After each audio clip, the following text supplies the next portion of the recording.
ஸ்ரீ போர்மன்னன் ஆலயத்தில் ஐம்பொன் விக்கிரக சிலை திருக்கல்யாண உற்சவ திருவிழா விமர்சையாக நடைபெற்றது.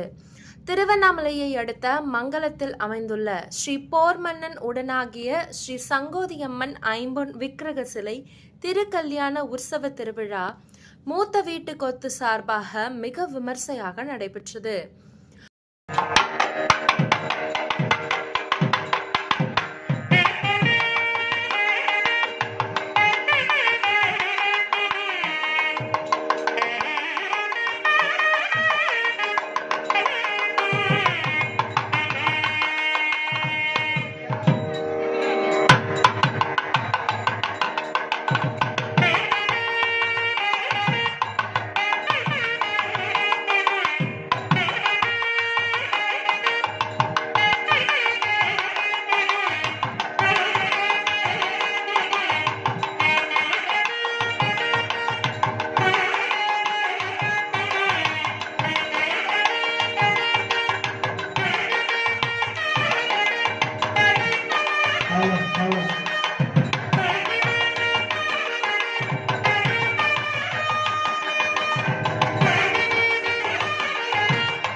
முன்னதாக அதிகாலை நடை திறக்கப்பட்டு அருள்மிகு ஸ்ரீ போர்மன்ன லிங்கேஸ்வரர் மற்றும் சங்கோதி அம்மனுக்கு மலர் அபிஷேகம், அன்ன அபிஷேகம், சிறப்பு பூஜை நடைபெற்று பின்பு ஸ்ரீ போர்மன்னன் ஸ்ரீ சங்கோதி அம்மனுக்கு திருக்கல்யாண நிகழ்ச்சி அன்னதானத்துடன் நடைபெற்றது.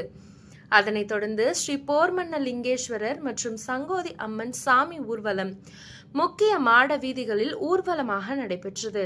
இதில் திரளான பக்தர்கள் கலந்து கொண்டு சாமி தரிசனமும் செய்தனர்.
இந்த திருக்கல்யாண நிகழ்ச்சிக்கான ஏற்பாடுகளை முன்னாள் அறங்காவல் குழு தலைவர் அருள்பழனி, குருசாமி, ராஜமாணிக்கம், மனோகரன், செந்தில்குமரன், கலைவாணன், ரமேஷ், ராமச்சந்திரன், ரமேஷ் வேடியராஜ் உட்பட மூத்த வீட்டு கொத்து மற்றும் ஆண்டி வீட்டு வகையறாக்கள் கிராம பொதுமக்கள் செய்திருந்தனர்.